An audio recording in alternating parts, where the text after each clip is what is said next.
Honorable Chief Guest, respected principal sir, teachers and dear audience. Assalamu alaikum wa rahmatullahi wa barakatuh. My name is Musammat Riza and I am a student of Jamia Islamia Ajia Darul Quran. First of all, I would like to add lot of thanks of Allah and also my class teacher who give me this opportunity to speak before you.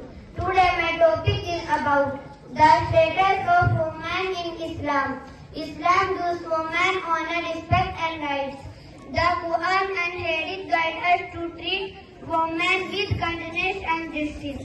In the Quran Allah said, وَلَقَدْ كَرَّمْنَا بَنِي Adam. Indeed we have honored the children of Adam. This means both man and woman are equally honored by Allah. As daughters of Prophet Muhammad sallallahu alaihi wasallam said, whoever raises two daughters with love and care will be with me in paradise. As Mother the Quran said, وَوَصَّيْنَا الْإِنسَانَ بِوَالِدَيْهِ إِحْسَانًا.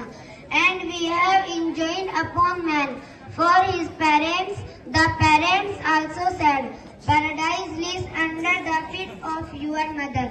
Islam also gives women rights in education, property and marriage.